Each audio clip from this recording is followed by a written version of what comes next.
भौजी, ए भौजी। अरे विशाल जी रहुआ बाकी रूता घर पर नहीं खन उता चेन्नई गइल बाड़न। जाना तानी तबियत हम आइल बानी। भौजी घुमा फिरा के बात करे के हमरा आदत नहीं खे, यही से हम सीधे पॉइंट पर आवत तानी। जौना दिन से हम तहरा के दिखले बानी वो दिन से लेके आज तक ले एक को रात एक को दिन चैन से ना सुतनी है।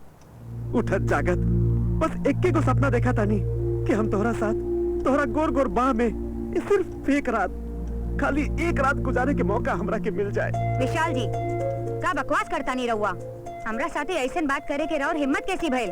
नहीं भौजी, ई काम हम मुफ्त में देखे करल चाहत, ई खातिर हम कीमत देवे तैयार बानी। राउर दिमाग तो ठीक बा, पगला गइल बानी का? आपन दोस्त के जनानी साथे ऐसन बात करने में लाज नहीं खे आवता? लाज तो बहुते आइल, यही से 6 महीना दिन रात मेहनत करके हम 1 लाख रुपया जमा कैनी है। ये 1 लाख रुपया लेके तू हमारा सपना पूरा कर दे प्लीज। विशाल जी राउर दिमाग में इतनी गंदगी हुई ई हम कबू सोचबो ना कैनी हा। अरे हुआ का बुझाता कि 1 लाख रुपया खातिर हम 1 लाख रुपया कम बा, इला 2 लाख रुपया। 2 लाख रुपया भौजी, 2 लाख रुपया बहुत होला। हम एक बार किताब में पढ़ले रहली हा कि एक बेर में इतना पैसा मिले खातिर ऐसा कोनो काम करे में कोनो खराबी देखे। ई हरा हरा नोट, ई 2 लाख के बंडल भौजी, ई बहुत रुपया बा। ऐसे तू बहुत सारा अपन सपना पूरा कर सकेलू। तू नया साड़ी, नया जेवर, वॉशिंग मशीन, मोबाइल, बहुत सारा चीज खरीद सकेलू। ई करारा करारा नोट लेके तू हमार बेकरारी दूर कर सकेलू। प्लीज ले ली ना, छू के देखी, एकदम असली नोट बा। ले ली भौजी, ले ली। हम जाना तनिया बहुत समझदार बानी, हमार सपना पूरा करबू ना।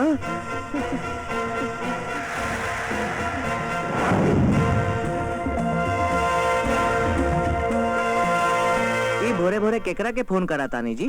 माई sweetheart, my dolly wally, my wife.